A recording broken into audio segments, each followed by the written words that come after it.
Hello everyone, welcome back to Morgan Hasn't Seen, and a very special episode of Morgan Hasn't Seen that it is today, Jeannine. It's the 250th, a quarter of 1,000 episodes of Morgan Hasn't Seen, which means, technically, over 250 movies covered on this show that I had not seen before, that you specifically have introduced me to, which feels like a big number, but the format of today's Milestone special really means that, well, there's still loads left, really, isn't there? And very big name movies at that. We are treating this special as a bucket list. What is left for me to see? There's loads, but what do I want to see the most from the decades we tend to cover the most on this show? The 80s, 90s, 2000s, and 2010s. We've got three movies, or I've got three movies from each of those decades that I looked at, did a bit of searching, and picked three from each of really major movies or ones that just grabbed my attention that I haven't seen, that I feel like I should, I want to, people have told me to, various different reasons as to why, but it's going to be very fun to get into. I think we're going to treat this as more of a personal episode, Jeannine, or I am at least, because maybe we'll get into, I don't know, psychoanalysis on why I haven't watched these movies. Maybe. I'm very curious to know why you haven't seen these movies. I know on a lot of episodes we talk about your stubbornness being a factor for why you haven't seen a ton of things. But these are movies that you actually kind of want to see. So I'm curious as to the why. And then I'm also curious, just kind of formulating in the back of my mind how I then can curate a series around these movies so that you can finally see them. So okay, well, I'm certain it is. I'm certainly hoping for you to give me that final boost on today's special episode into exactly why I absolutely do need to watch the movies we're going to be bringing up today. But we should say as well, I mean, you know, you can explain this one, Jeannine, if you are, of course, listening to Morgan Hasn't Seen, where you usually listen to Morgan Hasn't Seen. You may not be getting the full benefit of today's episode, mightn't you not, Jeannine? Yes. We are on a video today. We wanted to do something very special for this episode. You know, we don't usually do a video version of the podcast, but I think today is very special. I wanted to celebrate that. You know, we got a little snazzy for you guys, showing you our faces to really just get into this very special episode of Morgan Hasn't Seen. Just generally, this show has kind of become my baby, as It's a Wonderful Podcast has been your baby. And so I've really enjoyed curating some really fun series for you over the years, exposing you to some of my favorite movies, discovering even movies myself, really getting into some fun genres, some actors that maybe you had some aversions to but can appreciate more. And just having ultimate power. So, I actually went back and listened to the very first episode of Morgan Hasn't Seen, just to get into a little bit of the history of the show. I think this is the best place to do it, is the fact that it was kind of meant to be a little one-off series. You know, I think maybe done a few guest spots on It's a Wonderful Podcast at the time. You know, we were becoming better friends and talking more about movies, and Avengers Endgame was about to come out, and I had discovered from you that you had missed several of the early films in the MCU. So you were going into this big final phase of the MCU that we knew up to that point without having seen any of the Iron Mans, the first two Thors, and the Incredible Hulk. And so that was insane to me because, I mean, after seeing Endgame, you realize, like, I think seeing those movies, it was full of callbacks from those movies specifically. So Yeah. it definitely was required viewing, I think, going into that movie. So we had just discussed maybe doing a little one-off series where you watched those 6 films, um, leading up to Endgame, and then talking about our feelings on Endgame, uh, now having seen those early MCU films. And that was kind of going to be the end of it. But we enjoyed having these conversations, and over that time period, I had learned about more movies and bigger movies that you hadn't seen, and the show was born. So then it was every month me kind of curating an interesting series around an actor or a franchise or just kind of a fun genre, and showing you movies from those little bits. And it's been such a blast, and I've had so much fun kind of being able to be the proponent of the creative side of this show, as you are with It's a Wonderful Podcast, and really doing the show with you and exposing you to a lot of things that maybe you wouldn't have seen, and enriching your movie viewing knowledge. So it's been a blast, and I'm excited that we've made it this far to 250, and excited to hear about these movies that you're actually excited to see, because the show usually turns out that it's me kind of, you know, putting movies on you that maybe you hadn't heard of, or maybe you never really wanted to see or thought about seeing. So I'm really curious to see kind of your personal feeling about movies that you have wanted to see that you haven't, and some really big ones at that. So this is going to be really fun. I'm excited. It is. It's going to be very exciting, very much so. But I think we should be proud of 250 episodes of this show, definitely. And of course, a massive thank you to all of you for listening to Morgan Hasn't Seen over the years. If you are a listener of this show, if you are a main show listener, if you have discovered Morgan Hasn't Seen for the very first time today, welcome, because perhaps we're on the video form on the It's a Wonderful Podcast YouTube channel, and that's what I mean when I said before, you're not getting the full benefit of today's episode if you are not over on the It's a Wonderful Podcast YouTube channel, subscribed in your notification bells over there, of course, or over here. If you're already here, we love you all, wherever you may be listening or watching, of course we do. But I'm very excited. We should be very proud. I feel very proud in myself that I've watched all these new movies. Yet by the end of today's show, I'm not going to feel very proud at all. So I'm going to get the pride out of the way now. Okay. Because by the end, I'm just going to feel bad and berated. No. Well, I will give you, I'll give you a little bit more pride after having listened to our very first episode on Iron Man, which is why my little setup, because we started with Iron Man, the Incredible Hulk, the Thor movies, the other 2 Iron Man movies. You were very much kind of like, I don't like this. I don't like ranking things. I don't like watching trailers. I don't like that. Like, you were just very much, I don't like. And me very much kind of shaming you.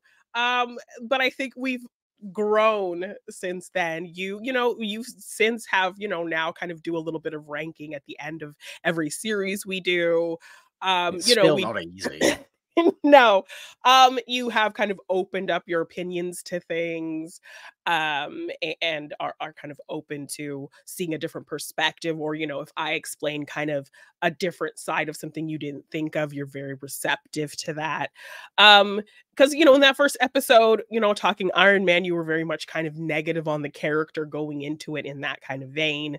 And it took a lot for me to kind of show you, well, no, there are kind of some redeeming things about the character. There are lots of great things about, what they're doing with him in this film.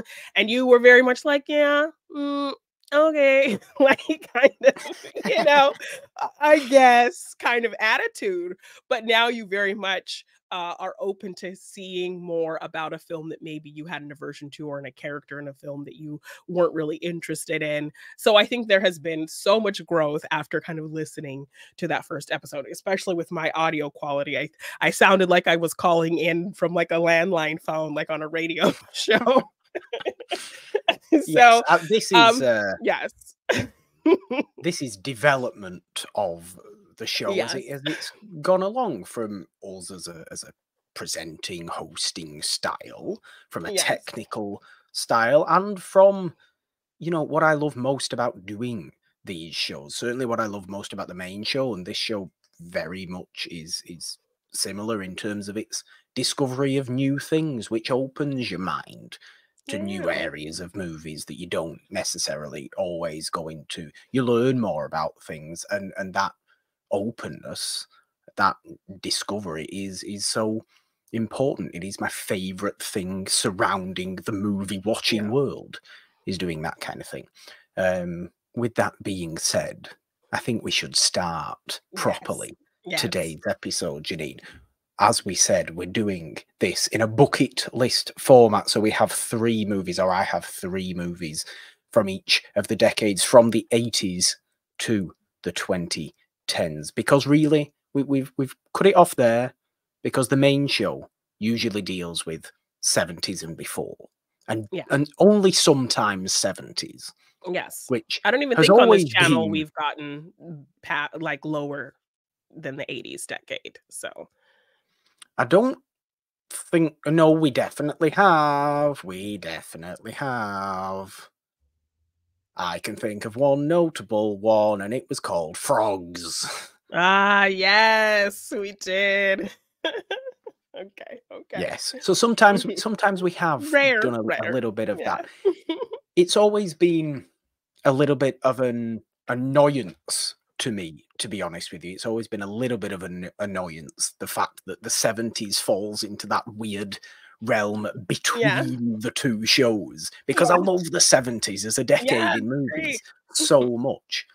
And I almost have always felt like we need to have some sort of mini third show just focused on Just for 70s areas of movies? Yeah. just focused on areas of 70s movies, or trends in 70s movies, or whatever it may be, in that sort of sense. Yes. Um, because we neglect too often the 70s on Oh, both our shows. I can think of one And other movie we did in the 70s as well. so can Um, I. So can I. I wonder if it's the same one.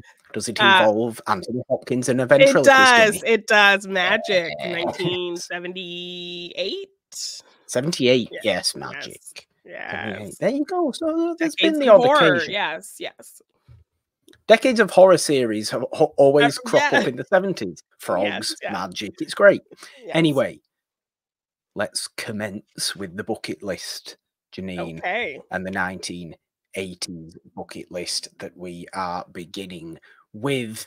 Because, well, we're doing this as well. I mean, I think I did explain before, but you are aware of two of Mhm. my choices from each decade, and I've left one as a surprise choice, just to get a stunningly effective reaction Yes. from you, Jeannine. So, in the 1980s bucket list, we have firstly RoboCop. Yes. Never seen How RoboCop, kind of want to. I mean, what okay, I really need to know the reasoning behind this.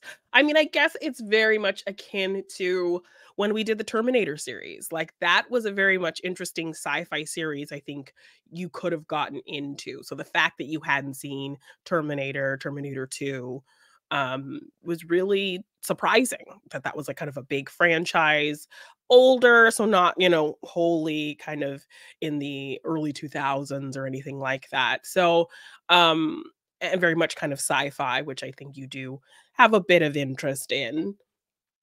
So RoboCop, I think, falls into that vein of surprise when I learned that you hadn't seen the Terminator series before we had done our Terminator series on the show. Yeah, which makes sense, because I view it in that same realm of kind of half dystopian, futuristic Mhm. 80s sci-fi. Yet maybe it's not on the same level as what Terminator was for me in my own head, because Terminator was a movie, or Terminator was a series of movies, a franchise that I'd always been told to watch. Oh, yeah, how have you not seen Terminator and all this kind of stuff? RoboCop never has felt like that to me. So Okay. I don't think this has been a situation where my stubbornness has overcome myself Okay. and has stopped me from seeing RoboCop. I think this is a way more simple reason, in that sometimes when I was first really getting into watching a lot of movies, reading up on movies, really getting into the history of movies and all this kind of stuff, I would buy absolutely everything that I watched on a DVD. Like, and I would only watch what I bought, and only bought what I watched. It was that kind of thing. Okay. I always remember RoboCop being on a wish list I always had, but there never quite being a decent enough Version. DVD version Oh, at the okay. time. And this was years and years Yeah. ago, we're talking now. A long time ago. Probably, I mean, over 10 years ago, really. Yeah. Which, for me, is a little bit longer of a time. Yeah. That's irrelevant. But I was still at school at this point, basically. Yeah. So, you know, I didn't have all the money in the world, so I had to kind of figure out what I would get each Yeah, month. be very And it would be like, selective. yeah, it would be like 6 to 8 movies maybe each month that I would get, and I had to be selective. And some 80s sci-fi did fall into that, and I did get 80s action. I did fall into that list. And RoboCop always seemed to just evade this list for Okay. me, or just evade buying, being bought from this list, which I think is a shame, because from all I understand, and it's a movie I'm reasonably familiar enough with anyway, Yeah. it seems like such a me type of sci-fi movie. It is. It's Like, very much a big genre pick. Very fun, very kind of I don't know, it has like this B movie quality almost. yeah, Yeah. but it's got real kind of intelligent satire elements to it, Yes, which I think yes. any good sci-fi should have. Mhm. It's got the old world futuristic nature to it, which I Yeah. always love how, 70s, 80s sci-fi would Depict the portray future. the Yeah. future in a way that is so ancient to us even 15 years ago. It Yeah. feels dated. I just love that atmosphere, that aesthetic. And the dystopian side of it, mixed in with the satire, mixed in with the absolute over-the-top, graphic nature of what RoboCop is, or I believe what RoboCop is, it ticks all the boxes for me. Yeah. And now, because every movie that I watch now, and have watched for years now, that hasn't either been a new release or for this show Morgan hasn't seen, every movie, near enough, I'm talking 98% of movies I buy physically, because I still really only watch things I buy physically, unless Yeah. it's for the shows Yeah. or a new release, is an old movie. So it's not an 80s movie at all. It's 70s or before. It's main show appropriate as a Okay. movie. So I'm never going to buy RoboCop now, because I only buy old movies, because that is my curating of my Yeah. movie collection. Okay. Well, I'll definitely have to kind of find a way to incorporate that into a series of films, some type of series for the show. I think it might actually work in a solid series with the second pick that I am aware of in this 80s list. It may very well. It may very well. I mean, let's get straight onto this, because I think this is even potentially more egregious than RoboCop, Yeah. really, isn't it? Because this is Blade Runner.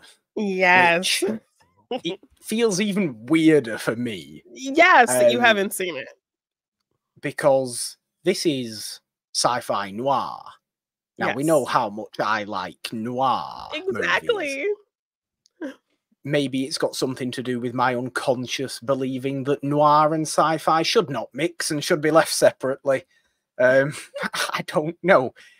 Maybe it's something to do with that. Or maybe it's more likely on an even greater level than the Terminator always was for me, of people for 15 years telling me, watch Blade Runner, but watch this version of Blade Runner. Don't watch that version of Blade Runner. Watch this one. Watch the second. Watch the there's 84 versions of Blade Runner, and you have to watch the exact one that's 143 minutes long, or however. Director's cut, but only this version of the director's cut, not that version of the director's cut, because it's all different. Oh, shut up. It's too much effort to try and figure out which one I'm watching. And then knowing me, I'd end up watching the wrong one, talk about how it, you know, what I've watched, and then everybody go, oh, well, you didn't watch the right one, that's did why you? He didn't then, like oh, well, that I don't want to watch it now. Yeah, too much work. It was kind of the deterrent for Blade Runner, it's sounding like. It's Blade Runner's fault that I haven't watched it. Too much confusion. Too many stupid cuts. Okay. That's the fair. last time I was in LA, last summer when I was in LA, I even went to the building in downtown LA where they shot a bit of Blade Runner and said, oh, yeah, look, there's a picture of Blade Runner. Here's this building. Literally went in the building, took some pictures. Yeah, this looks like images I've seen from Blade Runner. Sure, yeah, this is nice. Still didn't watch the movie. Okay. So this falls into both categories. This falls into the same thing that I've just explained with RoboCop, is that I'm not going to buy Blade Runner now. I'm just not. I can't see myself adding Blade Runner to my movie collection. It's just not how my collection has formed, and it's not really how I want it to form. But because I think when you're collecting things, you only collect things that, you know, they've got to be carefully curated. Yes, you have some kind of interest. Yes, or it's kind of a flow of movies or genres or things like that. Because I know when you've bought in like Western films, you've bought in kind of a bunch of Westerns at a time. If you've bought in like older horror films, it's usually kind of a bunch of different horror films. So you kind of always stick to a vibe of film when you do your big hauls, which I appreciate. You know, your commentary on both of these films has me already kind of formulating a video that you could make that I'd be interested in seeing you make, of films that you ended up buying because you discovered them on this show. I mean, that is... Because there have been a few. There have been a few I can think, you know, that you've bought because you've watched them on the show and really enjoyed them. So I would be really curious for you to do an episode or a video haul, just kind of showing off Blu-rays and movies that you've bought because they were films that you found on this show and really enjoyed. That's a fair point, because I do think there has actually been a little few. Yeah. I just maybe don't ever think about doing it, or don't ever want to do it, kind of the other way around, where I buy I'm calling it a more recent movie. Blade Runner is what, 42 years old nearly.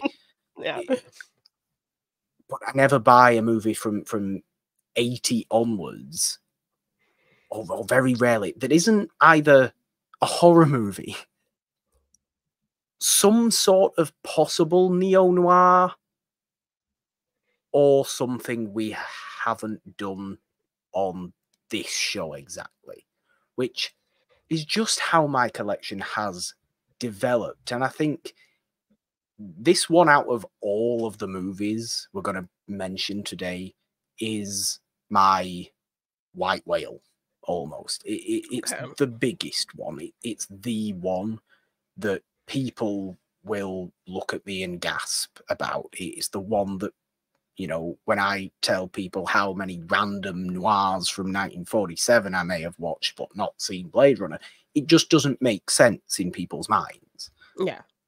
Why I would have watched random movies from 70 years ago, but not something like this. It's like not seeing Star Wars or something like that. It's just a bit silly at this point. Yes. So I haven't. I want to, but have been told far too often in the past that I have to, and have to watch specific things. Very specific versions. Mike Dubbins kicks in, and you know, that's a stumbling Okay. block for Well, me. we can definitely do Blade Runner. I think I will do the research to find kind of what the best version is because I don't even really know. I want to say I haven't watched it in a while, and the last time I watched it, I think I did watch one of the director's cuts versions. It also gives me vibes of some of my favorite anime films, and so that is definitely something I want to share with you going forward at some point on the show. So I would love because a lot of my favorite animes are animes from the 80s, and the early 90s that have this kind of, cyborg element, a cyborg kind of assimilating and kind of hiding in plain sight in regular society or being a part of society. So, it definitely gives me like anime vibes for sure. So I would love to have you see this film before kind of broaching some of the animes that I really love to show you. So, Okay. yes, I definitely think Okay. it should be something we cover at some point for sure. Well, look, I definitely hold my hands up strongly to that one in particular. Oh, Those first two, I think, are big ones anyway. yes. So I'm really curious because this is now one that I don't know. So I'm really curious to see what Well, this is. I think you may know that I haven't seen this movie, but you may not know that I've picked this movie Yes. because I've picked Fatal Attraction, Oh, okay. which just seems again like really my kind of twisted movie Yeah. that is full of relationship manipulation and just dark nastiness Yeah. and very neo-noir in its, you know, characters' sensibilities and its odd kind of relationship towards sex and power and all these kind of things. Yeah. Michael Douglas, I've been kind of turned on to Well, in a romantic front in well, some movies we've done on this show. well. So I mean, I can already instantly curate a series with this movie because you can, this is from the, Michael Douglas, sexy thriller era. And there are yeah. three specific films where he has this kind of vibe, and there might be another one that I can't think of, but there was Disclosure with Demi Moore where she's like his boss and she's kind of sexually harassing him, and I don't think you've seen Basic Instinct either. No, for uh very similar reasons. yes, It's just so already a series of three. So in the comments, if there's any other sexy Michael Douglas thrillers that you can think of, I definitely could make a nice little 4-movie series out of this. So yeah. This is actually one that I'm struggling to explain why why I not? wouldn't have seen this movie because Okay. this seems exactly like my kind of 80s movie. It's just Thriller, yeah. weird. It's a dark thriller. It Yeah. makes sense. Perhaps it's just because I've gone through phases in Okay. my movie watching life, and I'm very much like that. I'm always like that. I will find a certain type of movie that I want to watch for a week and then just watch those and then move on to another type and move on to another type. And then sometimes when I find myself wanting to watch maybe weird, potentially erotic thrillers, Yeah. I might not ever veer this late. I might just go like late 70s, early Okay. 80s with Okay. stuff like that. Brian De Palma movies, for example, Mhm. or stuff like that that don't quite ever reach the era of Fatal Attraction because I never ever watch 90s movies that aren't for this show. That's just a fact. Yes, It's I've it's a exposed you. horrible, horrible fact. Yes, I mean, the amount of 90s movies that we cover on this channel, on this show particularly, is staggering, and so I think I've opened you up to a decade that you have long since ignored. So that's another a point of pride for me doing this show and Do you know what the curating these stupid series. thing is? Is that I haven't even ignored the 90s as a decade. I'm going to bring up some statistics for you here, Jeannine, Okay. if you don't mind. I have not ignored the 90s as a decade, because in my movie collection, I'm literally bringing it up right Oh, now. yes, you have a whole organized thing with all Yes, of your it, movies, a whole it chart. is logged. And look, okay, the 90s does fall behind every other decade around it. But there's 85 movies in my collection from the 90s, which granted is way behind the 40s, the 50s, the 2000s even, and the 70s. But that's not the point. The point is there's still 85 90s movies there. I mean, that's a So decent amount. it's not totally ignored from No, just over okay. 1,000 movies. It's not totally ignored, especially when it's me. But there's a reason it crops up more than any other decade on this show. There is, because I'm never drawn to that era or that Yeah. aesthetic of movies, and it's an aesthetic that I'm just not drawn to, but always seem to find some sort of enjoyment in when we do cover those kind of movies. So something like Fatal Attraction, which obviously comes just before but fits into a late 80s and early 90s kind of cycle of Yeah. erotic thrillers, even, you know, being an early one. Yeah. It's one I very, very much do want to watch. I think out of the 3 80s ones that we've brought up there, that's the one I would watch tonight. Okay. Well, I think the Out other of two those I'm 3. looking now because I'm looking through his filmography and I'm like, What else could fit in this little series?" I believe Disclosure and Basic Instinct both in the 90s. Basic Instinct Yeah. 92, Disclosure 94. Yeah. Yeah, so, So you know, but that's where I find myself struggling a little bit with okay. why I actually haven't seen Fatal Attraction, because it's Okay. definitely the one I would watch tonight rather Yeah. than those other 2. But yes, there we go Okay. for your surprise pick. But that may Interesting. just be an indication into a recent future series Okay. on Morgan Hasn't Seen there. The Michael Douglas erotic thriller. Moving in to the 90s for the bucket list of the 90s, 2 of which you were aware of here, Jeannine, and of course one which you are not. So let's start with Ghost. Yes. Yeah, this is a huge romantic film, Oscar-winning film. Whoopi Goldberg won her Oscar for this. I think outside of Dirty Dancing, a role that Patrick Swayze kind of put his stamp on, the Righteous Brothers ceramic, Yep. pottery scene is like spoofed. So I mean, I'm sure that's a scene that you have been completely made aware of. Um, I've got a over the very good years. reason as to why I haven't seen Ghost. Very, Okay. very good I'm reason. curious. I'm curious.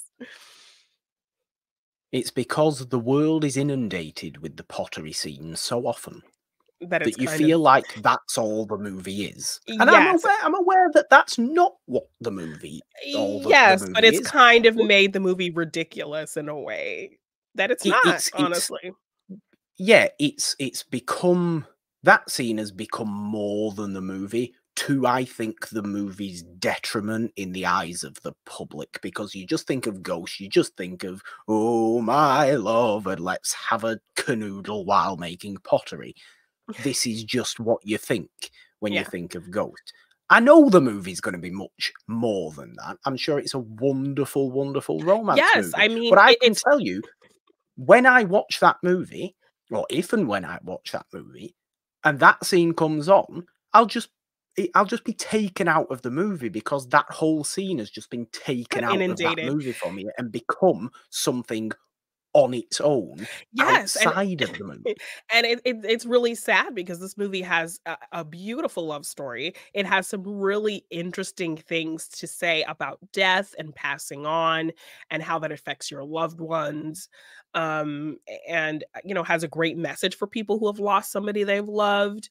I think early Tony Goldwyn kind of solidifying himself as one of the really deplorable and most hated movie characters ever. And Whoopi Goldberg just being really fun and being the a great comic relief in this film, and like she kind of forms this really great chemistry with Patrick Swayze that you wouldn't expect them to have, and Demi Moore solidifies herself as the best movie crier ever. Like how she cries, she Okay. doesn't even move her face. It's just like her eyes well up and the tears just beautifully, like the most beautiful crier ever. Oh, no, that's not best movie. Best movie crier have to be sobbers, like real No, well, facial contortion most sobbers. beautiful movie criers, I'd Okay, say. okay, I'll okay, change it. Most beautiful movie criers. Yes. Yeah. okay. Well, okay, that's fair. So But so yeah, I really, yes, I would love to find a way to bring this into the show because this is a good one. I think you would really like. it's a movie that I would want to watch, and I've put it on this list for a reason. It's a movie that I would want to watch, but just know that when that scene crops up, I might as well not watch it. Because I might as well just skip that scene and continue watching the rest of the movie because it will almost ruin the not ruin, I suppose ruin's a strong word, Well, but I it think will you'll have a little bit affect. more. I think it'll have a little more context for you once you watch it. Oh, absolutely it will, but it will affect the inclusion of yourself into that movie. I forget what the exact term of doing that is. You know, when you kind of bring yourself into the movie, you are totally overwhelmed by the movie. You Yeah. become the movie you are watching, as any Yeah. good emotional movie should make you feel that way. Yeah. But that scene will take me totally out of that, and I don't want a movie like that to have a scene that does that to me. I want to stay within the movie. I want to stay within the world of the movie. Well, I'll say before and after that, I think they give you enough that in context of this love story, showing how much these two people love each other, it might work for you. So Okay. I'm curious to see that now, knowing that kind of this one scene is the kind of stigma that's been holding you back from this movie. So yeah, Okay. one day. One day. One sweet day. Not that that song has anything to do with Yeah. anything in Ghost. No, it No, doesn't. no, it doesn't. That song came out later than Ghost did. The next movie from the 90s, slightly later in the Mhm. 90s than I think Ghost was actually 1990 itself. But we have Good Will Hunting Yes, next, another which big Oscar movie, Robin Williams it winning is. his Oscar, you know, Ben And I Matt and feel Ben kind of I, becoming the I, stars that they are now. I feel most disappointed in myself um, with this one from a Robin Williams standpoint because I've never been a great Matt Damon fan, and I don't not like him. I'm not very well watched on Matt Damon, so I've never really developed any connection to him at Okay. all. Like, I've not watched the Bourne movies, for example. None of them. Okay. I don't care. I don't. Well, That's another franchise we can go into on this show if you want to. It's not come up on my 2000s list, so I'll just say that as a bonus one. He's just never been someone that I've kind of gone, oh, I need to watch Matt Damon movies. the new Matt Damon Affleck, thing. Okay. Affleck, I prefer. I've got some sort of affinity towards some of his movies and what he's done. But I don't know. It's a tough one for me to try and explain as well why I've not seen Good Will Hunting. Yeah, when I'm going through a kick of, I remember years ago, I've talked about my old DVD wish list from when I was at school and buying these movies. There was plenty of Oscar movies on that, Okay. many of which from the late 90s, early 2000s that I have seen because I bought them, because I watched them.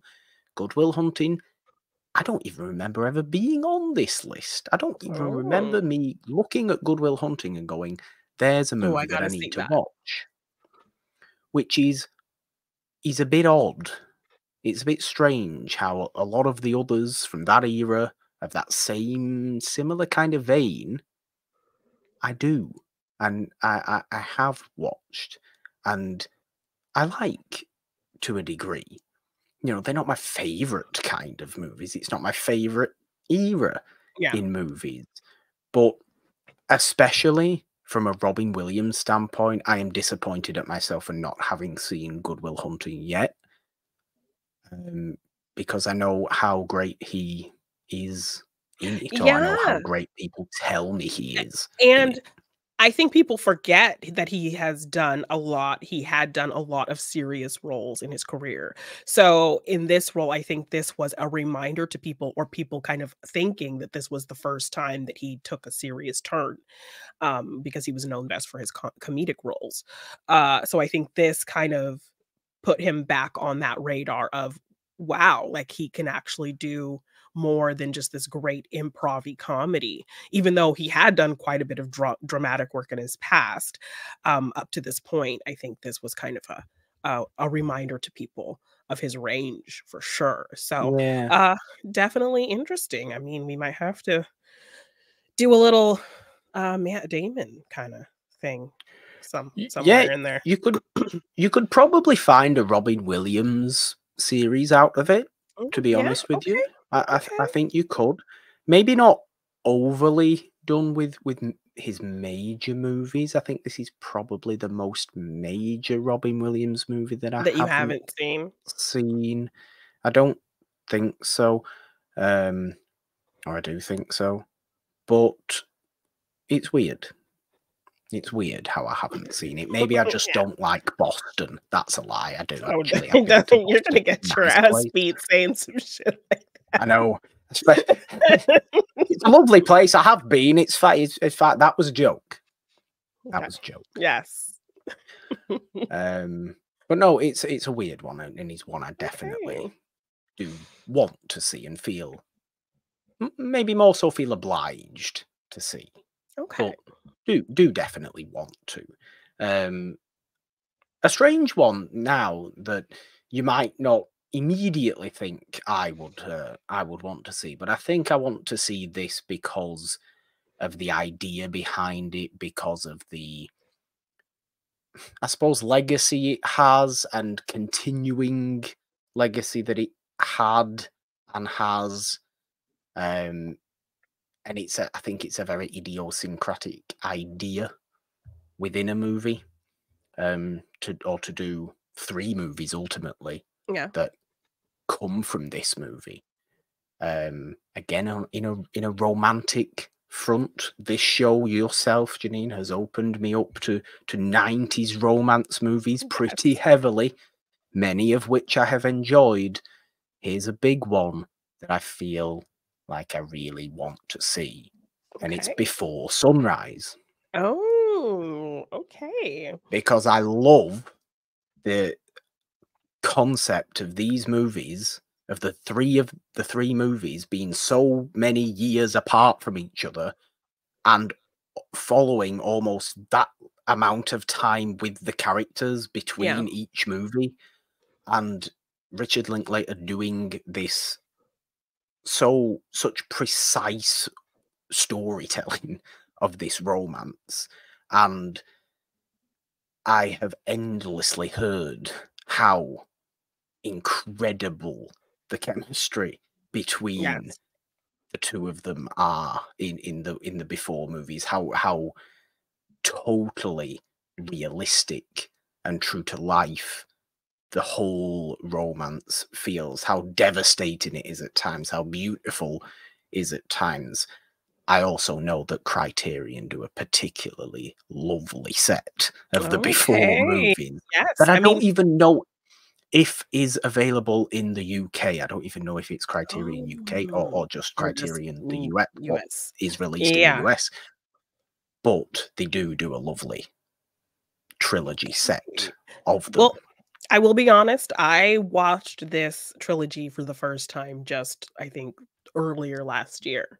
So, Oh, okay. yeah, so this is not one that I was kind of well versed, but I also, like you, I was very fascinated with the idea of following these same people throughout the course of their relationship and the years. I preferred kind of this kind of long set linear storytelling to Boyhood. I was not a huge fan of Boyhood. I was not, falling all over myself for Boyhood like most people were. Um I think this was just kind of more well performed, well acted. The chemistry, I think, was a lot better with the characters, and it felt very real. Um, that's really interesting. I will really love kind of having to work this into a series. I mean, we could literally just do a 3-episode series talking Yeah, just the this before trilogy of movies, films. right? Yeah, yeah. But yeah, I think it's such a maybe because I'm seeing a lot of writing on it recently, or videos on it, on this series. I don't know why I seem to be, probably because I'm constantly looking on physical media sites and seeing, Seeing things, yeah. Criterion's before trilogy set come up a lot, that Google, in its infinite wisdom, likes to then throw video essays on the before trilogy in front of Mhm. my face on YouTube and things like this, that I end up going, "Oh, okay, well, let's have a little watch of this," and then I'm kind of, I'm just getting, not inundated. I'm not overwhelmed by before content, but I'm. Seeing It more feels like than I'm usual. seeing enough that it's noticeable, Mhm.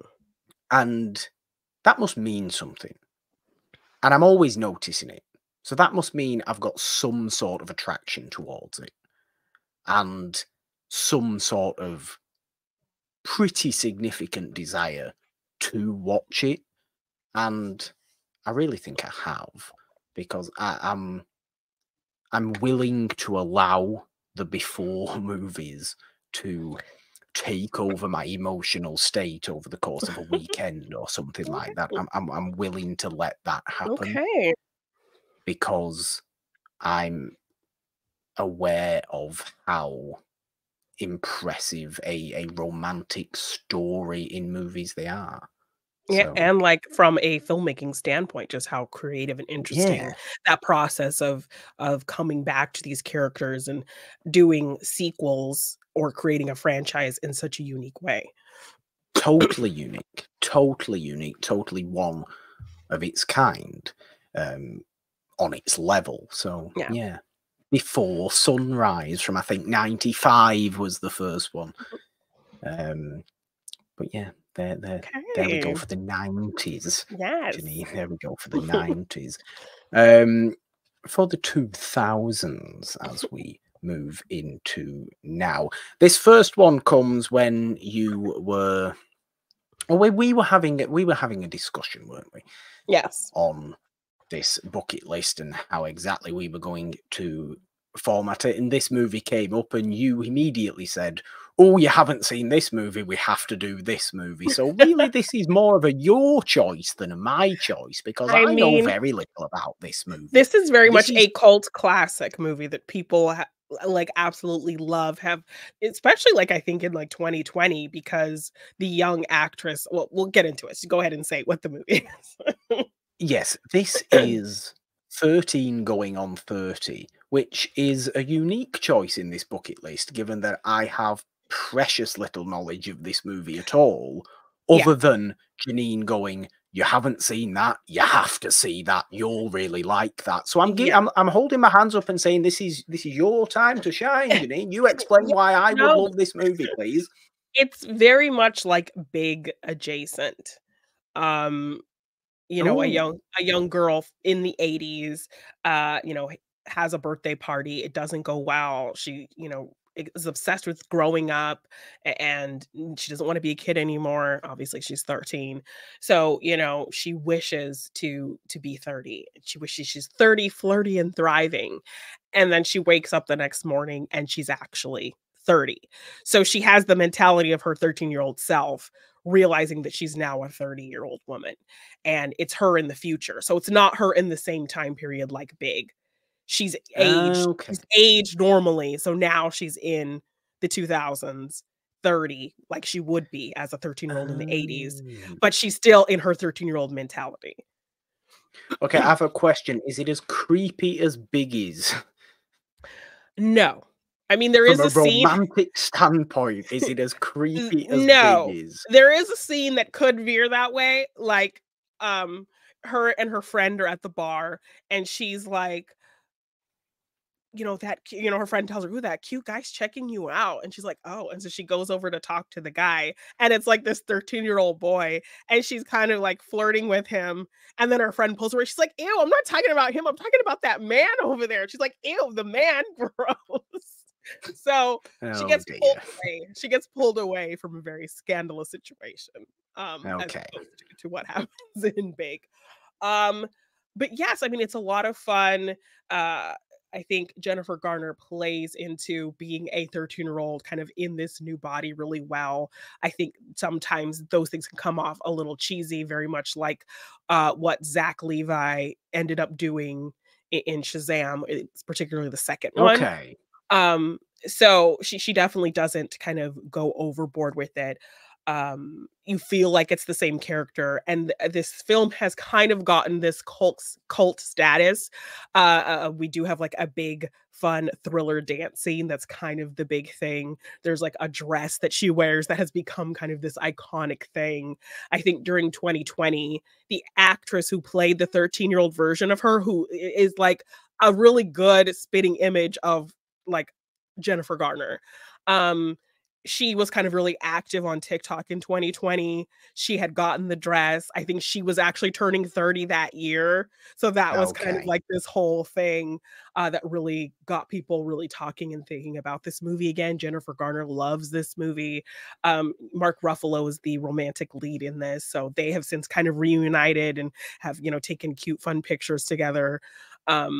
You know, kind of reminiscing on this film. So it's kind of gained this really fun cult status for a kind of 2000s rom-com kind of movie. So I think it's just a Okay. lot of fun. I like that it's big, but it's a little bit different, female led. You know, the character feels like the same kid character. I don't think Jennifer Garner is going too overboard with, you know, playing a kid in an adult's body. She ultimately kind of gets comfortable with being an adult, and you see that, but she still kind of has those kid-like qualities, and just a lot of fun, iconic, memorable scenes that just are a lot of fun. It's generally a really fun movie. So, yes, I'm curious to one day hear your thoughts on it. So if we could curate another perhaps 2000s teen movie series, is it a teen movie? It's not Uh, really a teen movie, is no. it? No, because she's only, like, the 13 for, like, the beginning and, like, the end. Hmm. So, I mean, it could be I just mean, maybe a 2000s general 2000s 2000s rom-coms. rom-coms. Yes, I think Yeah, that there'd definitely be could more than be. enough. Yes, There yes, there'd definitely be more than enough of those. So yes, yes. there Yeah. there you go for your choice for my bucket list for that one, Jeannine. I've also gone with one I think we did agree on Yes, in completely this different from discussion. this one. Totally different. Yes, and one that I would have never had put on something like this had it not been for this show and its uh, development of my relationship towards a particular actor that I never loved, never liked, yet have come to appreciate as a screen presence and as a performer and as a worker in the movie industry, Jeannine. Yes. That's obviously Tom Cruise, and this movie being Collateral. Yes, also with Mark Ruffalo, a much greasier Mark Ruffalo. He does not look like Greasy himself. Mark Ruffalo. We don't want Yes. this. Yes, he's got, like, greasy, slick back hair, like, it's weird. And then, like, a lot of people, like, every time I watch this movie, I forget, "Oh my gosh, Javier Bardem's in this. Oh my gosh, Mark Ruffalo's Oh, in this." Yeah, oh my god, random Jason Statham, who I believe is, like, a quick cameo as his transporter character oh at the very yeah, I've beginning. seen that. Yeah. Yes. So Michael Mann, like, just really great direction, really gritty. You feel like you're in LA, like in the streets of LA. How it's shot looks really interesting and different. A really great departure for Tom Cruise playing kind of a villain character. Jamie Foxx and him, two actors you would not expect to really kind of charge off each other like they do. Um, I think it was originally meant to be they wanted Adam Sandler for that role. So I Oh always dear. try to picture that when watching this movie. But But Adam yeah, Sandler for Cruise? for Jamie Foxx. For Jamie Foxx, okay. Yes.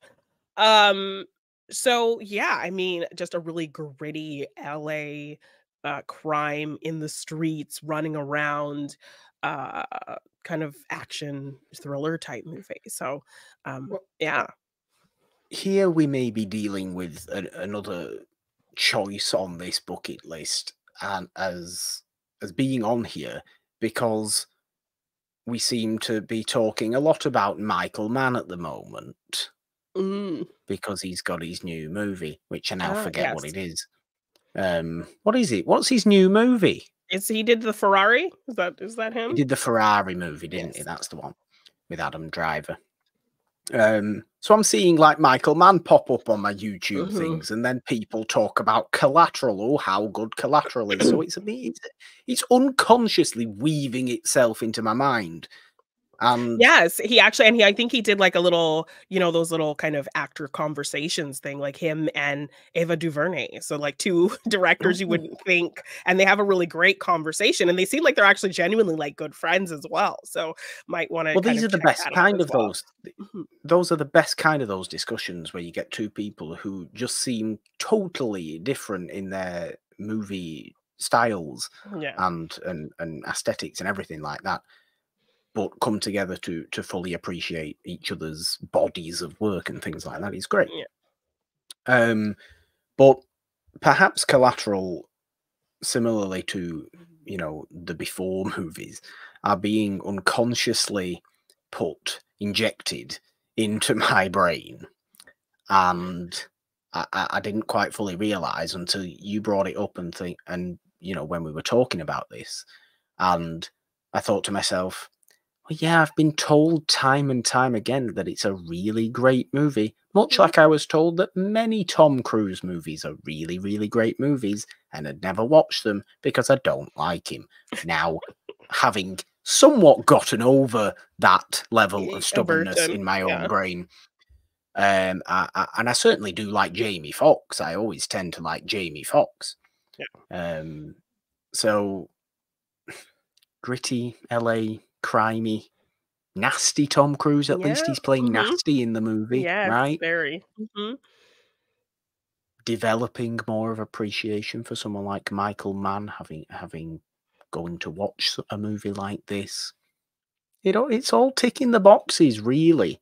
There's just I had to get over my cruise thing to be able Yes. to get into watching a movie like this, which is why I have never watched this movie. Okay. It's Which I absolutely think why I've never watched yes. this movie. And I think I've gotten you over that hump. I mean, we did all of the Mission Impossibles, Edge of Tomorrow. I think we did a watch along of Top Gun. So, um Yeah, I love Top. I like Top Gun. I like Top Gun. I really like Top Gun Maverick. I like the Mission Impossibles. It's all yes, been a very good system. I remember you coming back from Top Gun Maverick, and you just said to me, "That movie had no right to be as good as it was." Like, you were mad about it being so good. You were Well, very that much was that. annoyed that it was as good as it was. Yes, because that was I was still half and half at that point, wasn't I? I Yeah, hadn't quite you were on the gotten fence. over Yeah, myself yet. yeah, But herein lies the development of the personal development that can come with doing a podcast, Jeannine. It's yes. almost therapy, isn't it? It's not therapy. If you really need therapy, go to an actual therapist. Don't necessarily look to podcasts for It's that, unless it's a film. therapy podcast. Yeah, film therapy is a thing. But film therapy is very much a thing. I'm not saying that. I'm just saying this should not be my version of therapy. Yet sometimes it is, because sometimes I need to get You over work through myself things. Yeah. and work through things and you know Morgan hasn't seen. And of course, everything It's a Wonderful Podcast has helped greatly in that Yes. front on a small scale with my stubbornness towards Tom Cruise, but on a much larger improvement of my own well-being and my own mental health itself. So it comes in small doses, it comes in large doses, and Tom Yes. Cruise is a small dose that I needed to get over to be able to embrace the idea of watching Collateral, which I think Yes. I do now, very much so. Um, my third surprise pick for the 2000s. Maybe Okay. isn't. I mean, is it that surprising? Would you have thought that I would have watched this movie? I think you think that I've definitely probably watched this movie. Okay. I just haven't again because it seems like something that I would just be all over. Okay, I'm curious. Let's get all this out of the way. Dark mystery thriller. Mhm. Really nasty. Okay. Really, potentially, I don't even know if it's graphic. It feels like it's graphic. It's David Fincher. It's Zodiac. Oh, okay.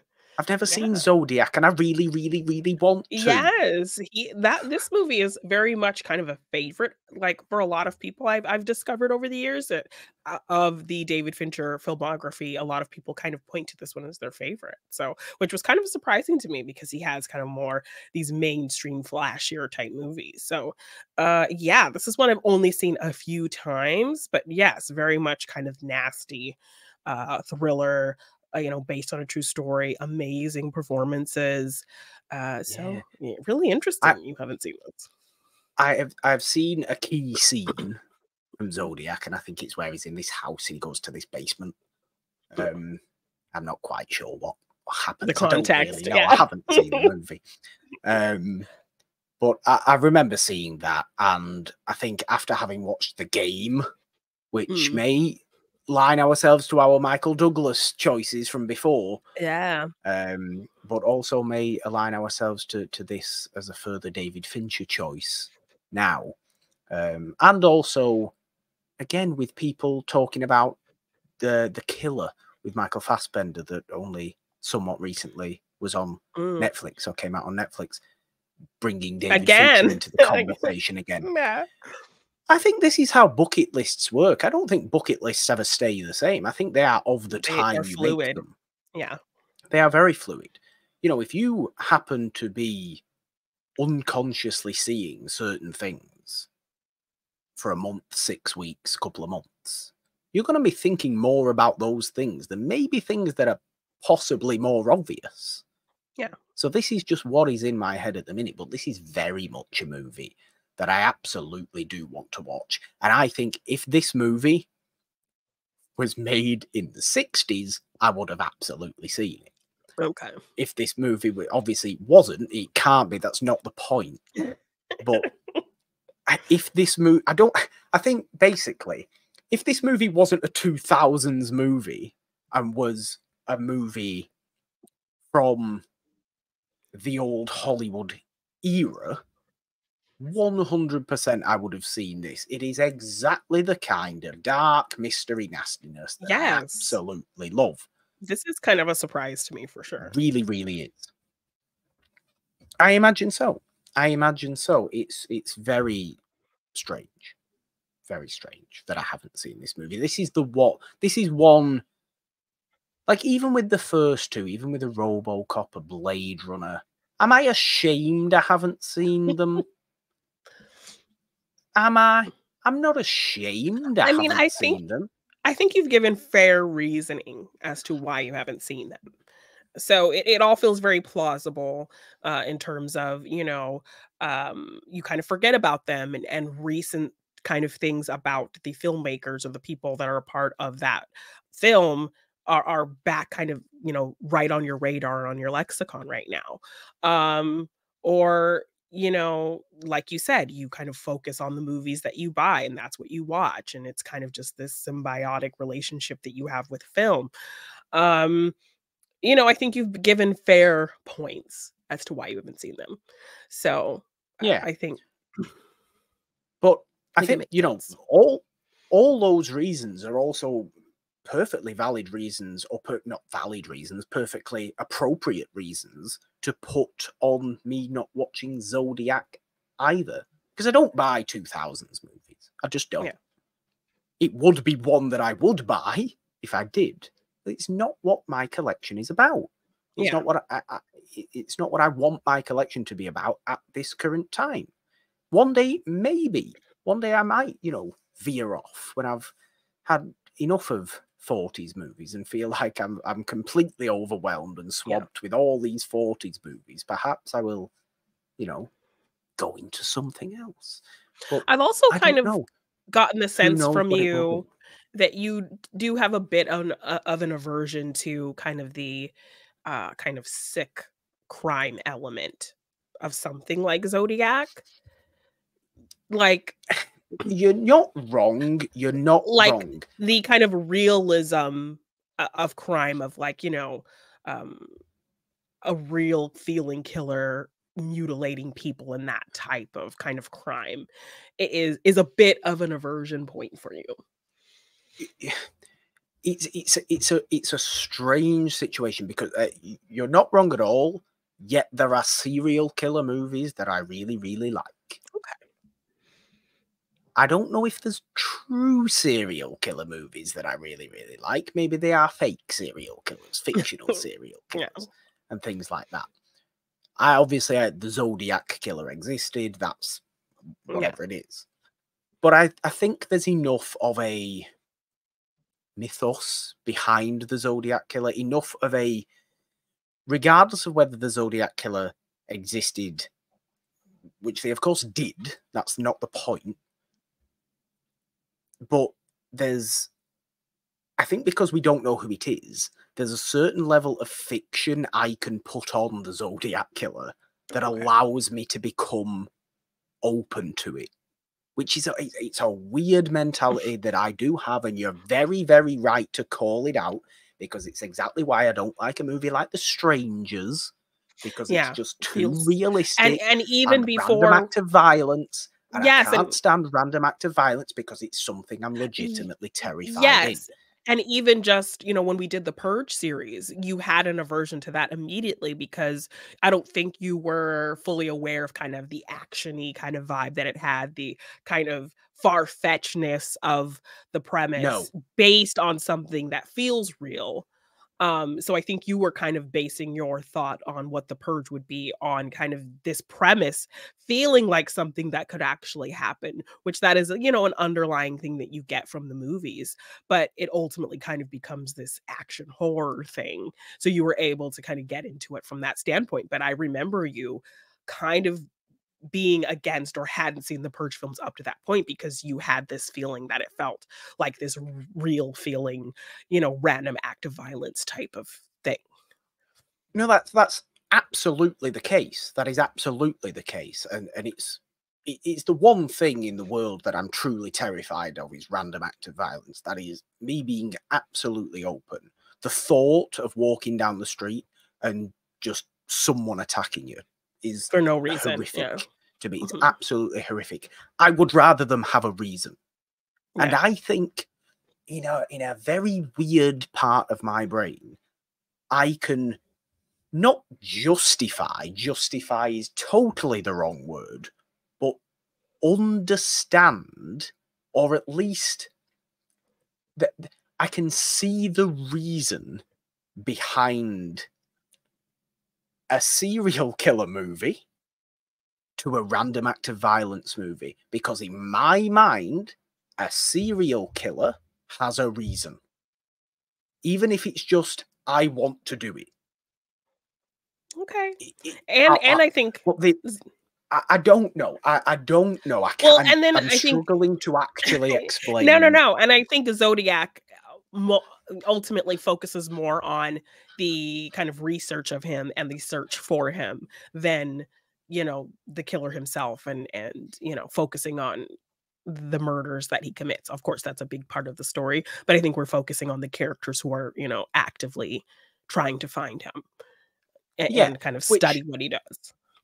and obviously that mystery aspect is very enticing to me. It Yeah. feels, something I really want to delve into. And like I said, I have enjoyed enough nasty, horrible serial killer movies in the past, and they're a genre that does take, a little bit of time to kind of sit with. And I think maybe there's something within the world of true crime where I definitely just have a layer I won't go beyond.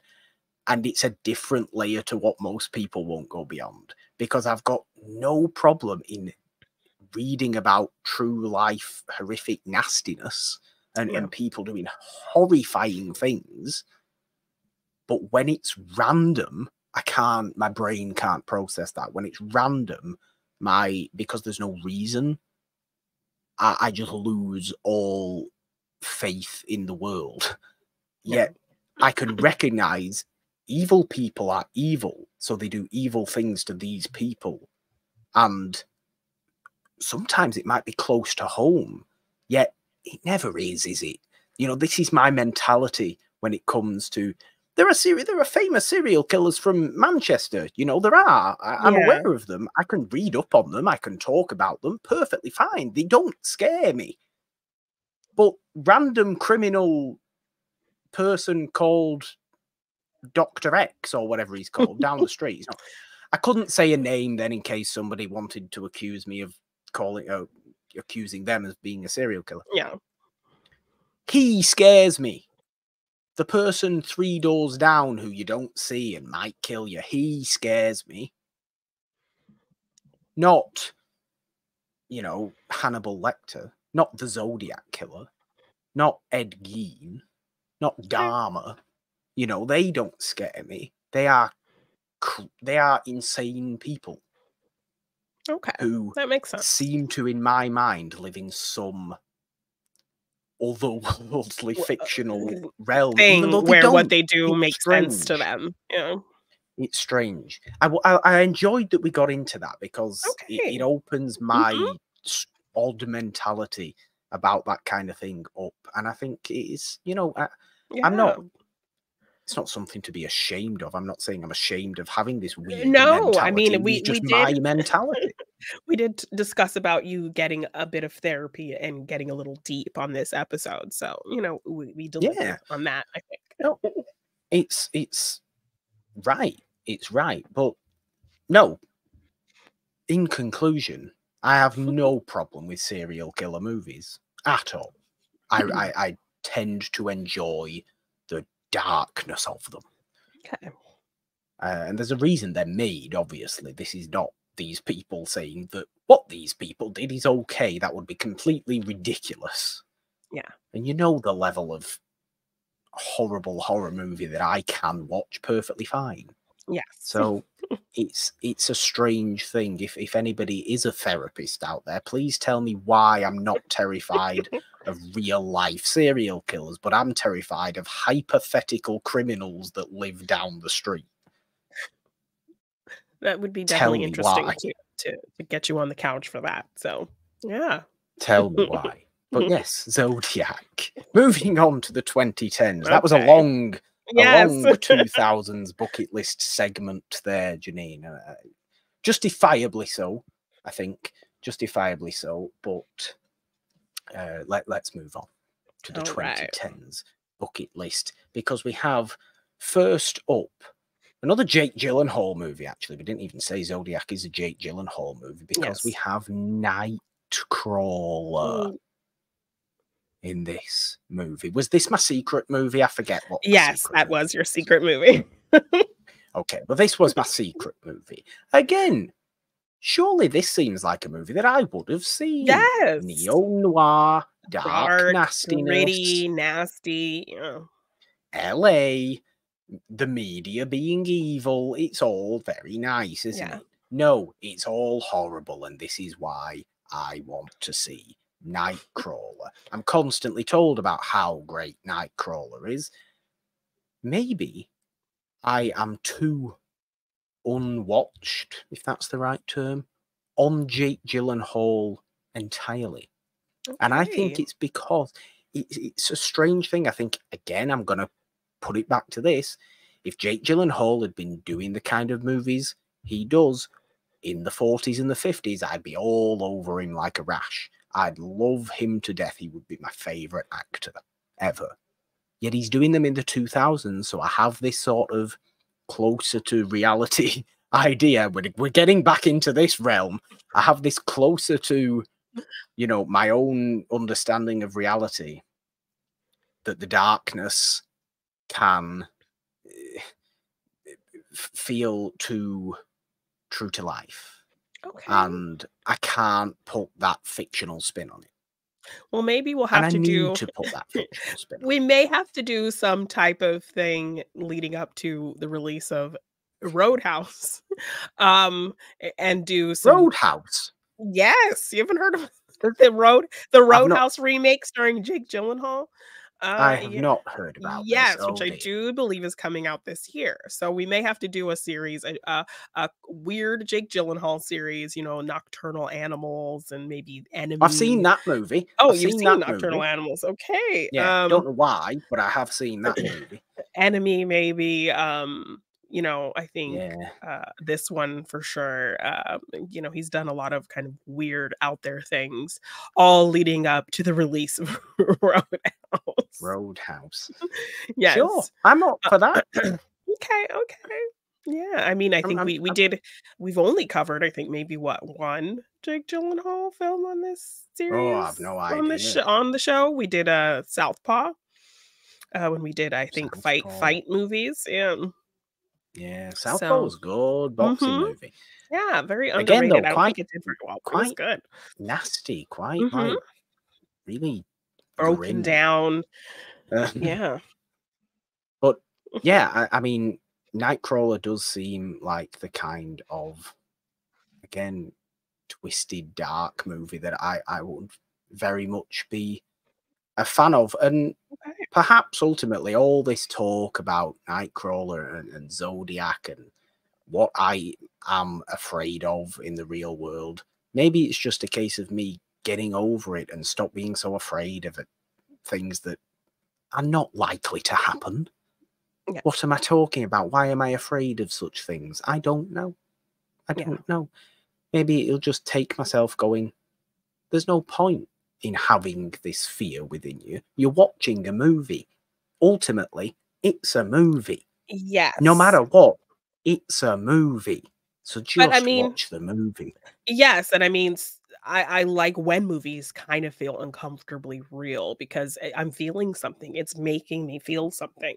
And I think, you Absolutely. know, a lot of effort has to go into a movie to really make you uh empathize, sympathize, be intrigued by, be disgusted by a character.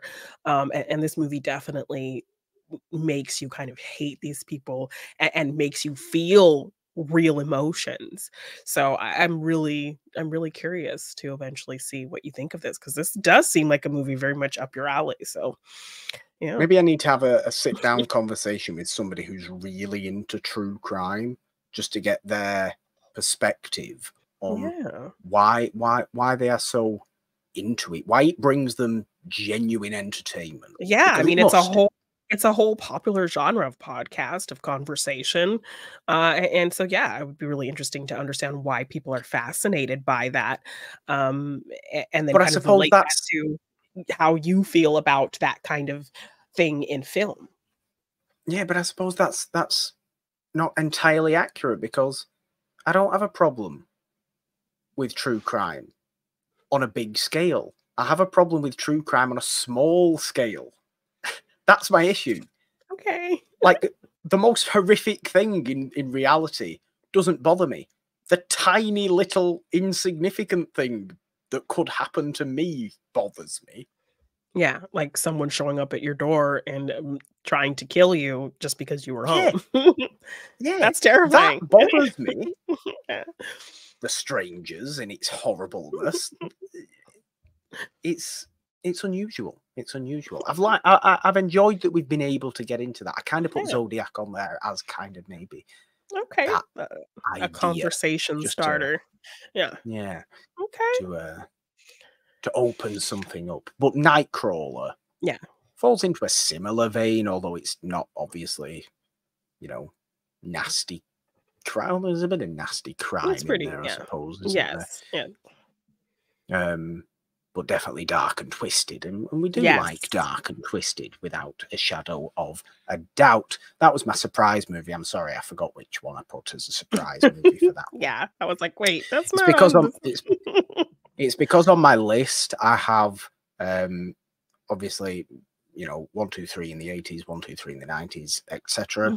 Yeah. And Nightcrawler is actually my first one I've written down for the Oh, okay. 2010s, Okay. rather than the third one, which all the others, mystery ones, were the third Or the third ones. one. Okay. So you're aware of these other two, and Yeah. one of which is the Lobster. And I want to see the Lobster because, again, we're talking a lot about Yorgos Lanthimos at the minute and Poor Things and all this kind Yeah. of stuff, which has reminded me that I really need to open my world to Yorgos Lanthimos properly and actually watch his movies, because they seem so weird, so utterly unique, so out there. And Yes. if I like the weirdness of Robert Eggers, of Ari Aster, You would of love. these kind of people, I would love Lanthimos movies. Why would Yes. I not love Lanthimos His, movies? They're this totally film, bizarre. this film is beautifully weird, and it's in the era of Colin Farrell fighting against his beauty. You know, I think he's aware of society seeing him as this very attractive guy, and since he's gotten older, he takes a lot of roles now where he, you know, is not that conventional guy. So this is a very schlubby, losery version of Colin Farrell, and he is absolutely a great at playing against his amazing looks in this film, just as this kind of quirky, weird guy, just not what you would expect from him. And just a really unique, interesting premise of having to find your mate, your partner, and if you don't, you're going to turn into an animal. Yeah. Yeah. Who would think about something like that? So putting a time limit Person you on should one's admire. loneliness is kind of a scary concept. It is a scary concept. It has that anxiety within it, which I'm fascinated by. But this level of absolute unbelievable weirdness that it has in there, I think almost makes it more palatable for me. Like, imagine if this movie and that premise was just was based entirely in reality. That would Yeah. be so bleak and miserable, right? Right? Yes. That would be so horrific. You have a time limit on loneliness, or what? You die? You just cease to exist? That's Yes. horrific. I don't want to Ye watch that. That's miserable right? as anything. Yeah, But you are you kind of turn into an forced into. animal. Right? What's this weird extra version of life I get now? Yes, and you go to this and there's this hotel that you go to. There's almost like a resort, and that this is where you use that time to find a partner and make a connection, and then kind of live out the rest of your days. And then there's a bit of kind of a rebel group of people who don't wanna succumb to this societal pressure of finding a partner, that kind of hide off in the woods, doing their own thing, trying to avoid that pressure and doing like a rebel group. So This is there's great. so many really interesting, fun concepts in terms of kind of how to see a relationship and the pressure that society puts on you to be a couple. It's And you know, it's the dating app I need to actually yes, force looking myself to down do on something. independence, looking down on singledom. It's just really interesting and fucking weird and it's kind of beautiful in a way. And Colin Farrell is just so great. He's kind of unrecognizable as this just schlubby guy. And there's some great, like, quirky, weird comedy in there as well. Yeah. So yes, I definitely want to revisit it. I've only seen it the one time and just remember really being surprised by it. So yeah, really Uh, another kind of surprise for me because this seems like a very much, you know, I'm showing you all these cheesy 90s rom-coms. This is like a Morgan rom-com. this is a Morgan movie. It Yeah. is a Morgan movie. It is a Morgan movie. It's just one that I didn't watch at the time, and obviously I think what is it, 2015 or something like that, The Yeah. Lobster. I didn't watch it at the time, and then it just kind of seemed to become too late, so I never did. It's always one I've meant to go back and Go back. watch. And Lanthimos is always somebody that I've really meant to delve properly into, Yeah. and still haven't even seen Poor Things, and I really, really, really Yes, I want to know. I see need to that see that too. movie. Yeah. So it's, you know, sometimes things just fall by the wayside, and I think this was very much an example of that happening, rather than a movie Yeah. that I didn't want to see, or that people told me to see and I wouldn't see from stubbornness, or something I had to get over or discover. No, this is entirely my kind of movie that I just never got round to. Yeah. Lastly, we have Whiplash, which you again might be surprised that I haven't seen this Yes. movie. And I think there's actually a reason I haven't seen this movie. Now, this was back in the time when Damien Chazelle was God's gift to Hollywood in 2014, 15, 16. Yeah. You know, from this to La La Land, Which you he are could a huge fan do. of. Massive fan. I remain a massive fan of La La Yeah. Land to this day. Even though, you know, at times, I think La La Land hit me right when it needed to, Yeah. or hit me right when I needed it to.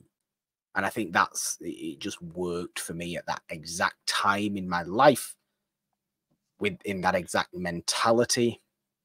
Yet the ending of that movie, to bring it all back down to say, you know, sometimes the people you think you're going to end up with, you know, still matter a great deal to your lives, will always matter, but you move on. And those people always matter. You can't get caught up in one Yeah. thing. Yes, And it I took me a love, long time to fall in love with that ending. Because you know, as yeah, me, this perfect happy ending kind of romance person, I was very frustrated by that. Like, you didn't give me a strong enough reason for them not to stay together. Had you given me that, then I could have reconciled them not. But after subsequent rewatches and conversations with people who really got the meaning behind that, I yeah, absolutely found it brilliant and really loved that concept of people who mean so much to you can still mean so much to you, even in a different context. absolutely, absolutely. I love that so much, and it's a much more. It's a bit. It's a bit bleaker than you perhaps want it to Yeah, be after it's having watched La La Land, but it's so effective, and there's a lot of introspection in that movie for being at times a very poppy musical, a very yes. colourful, So dazzling spectacle musical. when it ends on somewhat a real feeling kind of down, somewhat down kind of ending, it's like a bit jarring because of everything you've seen up to that point. Um, Going into Whiplash, I mean, for me, Whiplash is a movie that I think is brilliant, but it is emotionally draining and it's kind of a watch once type of movie for me. Considering you haven't seen it, were you kind of aware of that sense of it and that's maybe why you've Well, avoided this it? is what I was going to say. This is what I was going to say. You know, my affinity to La La Land, I, you know, I still hold that movie in such a special place in my heart, and I think always will. Like I said, because it hit me at the Mhm. right time, for itself, for me, for everything just worked.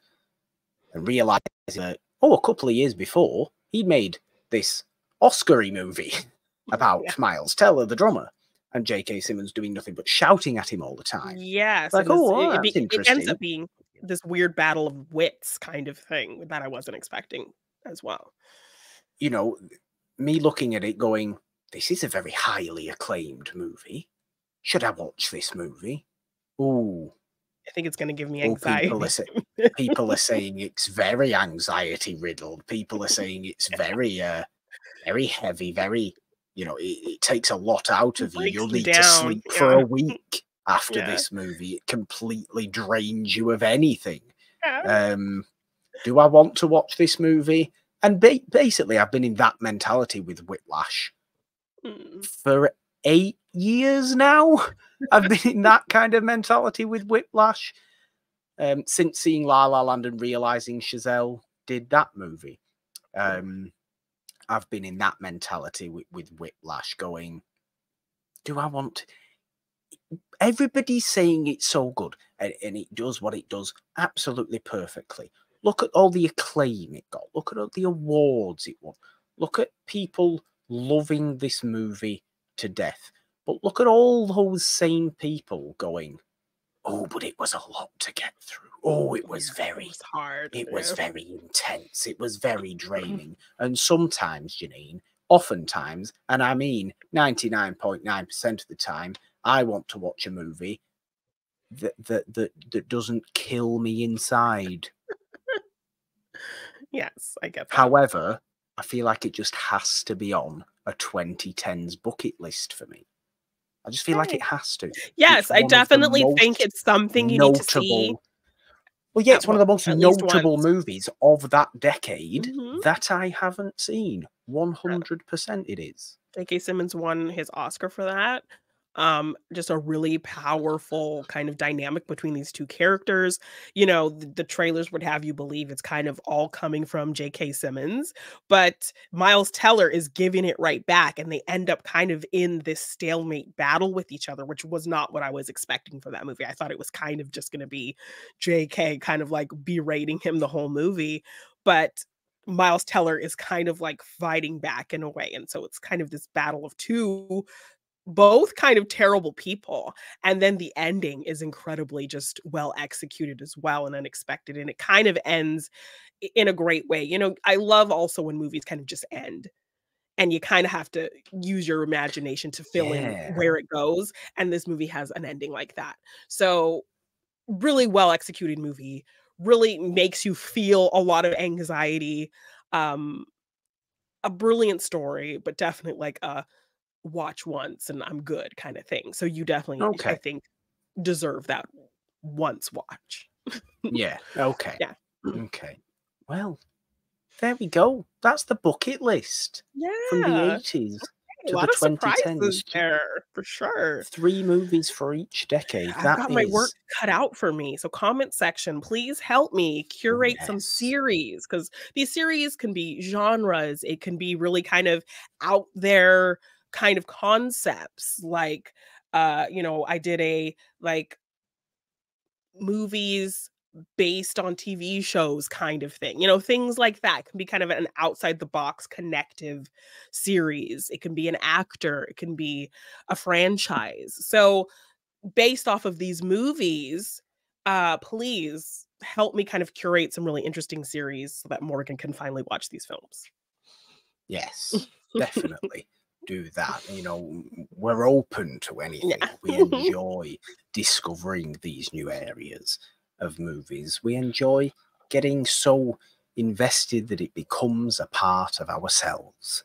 The movie for joyful reasons or for anxiety-ridden reasons, like you know, anything pertaining to hypothetical crime, for example, that we've talked about. Yes, no, yes. Stop talking about that. We're not talking anymore about that. It's too much for me to handle it. That's my J.K. Simmons in Whiplash, screaming at me all the time, going, what if he kills you? What if he kills you? He might kill you. He might. You're okay. You're okay. It's a movie. It's a movie. Get over yourself, Morgan. But there it is. There is our bucket list. Absolutely get in those comments if you are watching this on YouTube. Of course, subscribe, ding your notification bell here as well, or wherever you are listening to this episode. We thank you so much for 250 episodes of Morgan Hasn't Seen, and we thank you so much for listening and watching to this episode in particular. Go and check out some of the others. Go and check out all the other stuff we have on the YouTube channel. Check out all the other stuff we have on the podcast feed, wherever you are listening, on all major podcast platforms. The It's a Wonderful podcast feed for this show every Wednesday, and It's a Wonderful podcast, the main show, every Friday, where we discover old movies. We celebrate old movies. We love old movies on It's a Wonderful Podcast. That is our bread and butter. Absolutely. Yes. Or at least it's mine, and this is Jeannine's bread and butter, and that's kind of how it works on It's a Wonderful Podcast. But if you are on Spotify as well, answer those questions we put in the little description bit pertaining to something that happened in the episode, or alluding to something about the movie or other such things like that. There's always a fun question. Answer those questions. We enjoy putting them out. We enjoy getting responses back. Yeah. And leave those ratings, reviews as well all over there. If you want to support us on Patreon or donate in any way, there is a link in the description of this episode to go and do that. We can't do what we do without that generous support, and we love all our It's a Wonderful Podcast patrons, especially muchly. That doesn't make sense, but there you go. You can also, of course, find us on social media, on Twitter at It's a Wonderful One. Find me on Twitter at the Purple Don with a 3 instead of the E in there, because, Jeannine, 3 is the magic number. On Instagram, TikTok, and Threads at the Purple Don. All your curating is where. You can find me at Jeannine_Devine _ on Twitter, Jeannine Devine on Instagram, TikTok, and Threads. If you want to get any merch for any of our shows, you can find the description in the link, or you can search It's a Wonderful Podcast on teespring.com. And if you want to purchase any of my art in print form, you can find that at my Big Cartel shop, g9design.bigcartel.com. There we go. 250 episodes of Morgan Hasn't Seen. We continue next week with our Old Hollywood Meets New series over on the podcast feed that we are doing for January with, I think, Burt Lancaster next week, Jeannine. Yes, Burt Lancaster next week. Field of Dreams, which I think I recently saw a thing with Matt and Ben. They had like a small little walking around in the background kind of scene in Field of Dreams. It's one of their early little things. So I'll have to try to spot that. That's a pretty notable movie that I haven't seen yet. Yeah, but that is, of course, next week's Morgan Hasn't Seen episode. And I think Sorry, Wrong Number from 1948 will be the main show episode for Burt Lancaster week next week on It's a Wonderful Podcast. But there we go, Jeannine. There's only one thing left to do, unless you have anything else to say. You can go ahead and count us down. Just excited for another 250 episodes of Morgan Hasn't Seen. Thank you, everyone, for getting us here, and to many more. 3, 2, 1. Bye.